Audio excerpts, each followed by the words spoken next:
കൂടെ നിന്നപ്പോഴേ അറിയായിരുന്നു പിന്നിൽ നിന്ന് കുത്താനുള്ള പരിപാടിയായിരുന്നു. എന്നിട്ട് നമ്മൾ കൂടെ നിർത്തി സമ്മതിച്ചു കൊടുത്തു. അപ്പോഴും ഒരു വാക്ക് പറഞ്ഞു, ഉറുമ്പ് കടിക്കുന്ന ഒരു വേദന ഉണ്ടാകത്തോളം. എന്നിട്ടും കുത്തി തടകി തന്നു. എന്നിട്ട് പറഞ്ഞ് കഴിഞ്ഞെന്ന്. വേറെ ആരെക്കുറിച്ചല്ല പറയുന്നത്, നേഴ്സുമാരെ കുറിച്ചാണ്. ഇൻ്റർനാഷണൽ നേഴ്സ് ഡേ ആണല്ലോ. അന്നേരം അവരെക്കുറിച്ച് ഒരു നല്ല വാക്ക് പറയണമെന്ന് വെച്ചിട്ടാണ് ഇന്ന് ഈ വീഡിയോ ചെയ്യുന്നത്. നമുക്കൊക്കെ വേണ്ടിയിട്ട് ഒരുപാട് കഷ്ടപ്പെടുന്ന ഒരു വിഭാഗത്തിൽപ്പെട്ട ആൾക്കാരാണ് നേഴ്സുകൾ.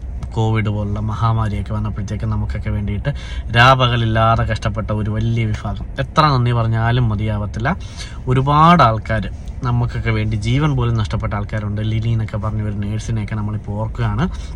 അങ്ങനെ ഒരുപാട് ആൾക്കാർ അവരുടെ എല്ലാം ജീവൻ പോലും പണയം വെച്ചിട്ട് ഇന്നും നമുക്കൊക്കെ വേണ്ടിയിട്ട് ആ ഒരു ഫീൽഡിൽ വർക്ക് ചെയ്യുന്നുണ്ടെങ്കിൽ അവരെ ഓർക്കുന്ന ഈ ഒരു ദിവസത്തിൽ ഇനിയും നമ്മുടെയൊക്കെ നാട്ടിൽ ഓരോ ആപത്തുകളൊന്നും വരാതെ, അല്ലെങ്കിൽ ഇങ്ങനെയുള്ള വൈറസ് പോലുള്ള വിപത്തുകളൊന്നും വരാതിരിക്കാനായിട്ട് നമ്മളെയൊക്കെ ഓരോ നിമിഷവും വേണ്ടത്ര രീതിയിൽ കെയർ ചെയ്യാനും, അല്ലെങ്കിൽ നമ്മളിപ്പോഴും ഹോസ്പിറ്റലിൽ ഓരോരോ അസുഖങ്ങളായിട്ടൊക്കെ ചെല്ലുന്ന സമയത്ത് നമ്മളെല്ലാം നല്ലപോലെ കെയർ ചെയ്യുന്ന ആ ഒരു വിഭാഗത്തിൽപ്പെട്ട ഒരാൾക്കാരെ എത്ര പ്രശംസിച്ചാലും മതിയാവത്തില്ല. കാരണം ഒന്ന് അസുഖം ആയി നമ്മൾ ആശുപത്രി ചെല്ലുമ്പോൾ മാത്രമേ അതിൻ്റെ ബുദ്ധിമുട്ട് എന്താണെന്ന് മനസ്സിലാകത്തുള്ളൂ. അവരൊക്കെ അനുഭവിക്കുന്ന എത്രത്തോളം പ്രയാസങ്ങളാണെന്ന് പറയുന്നത്. പുറമേ നിന്ന് നോക്കുന്നവർക്ക് നല്ല സിമ്പിളായിട്ടുള്ള പണിയാണ്, പക്ഷേ അവരുടെ ബുദ്ധിമുട്ടുകളും അവരുടെ പ്രശ്നങ്ങളും അവർക്ക് മാത്രമേ അറിയത്തുള്ളൂ.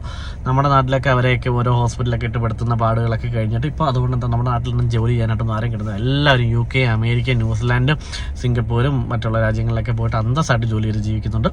അന്നേരം എല്ലാ നേഴ്സുമാർക്കും ഹാപ്പി നേഴ്സസ് ഡേ. എൻജോയ്.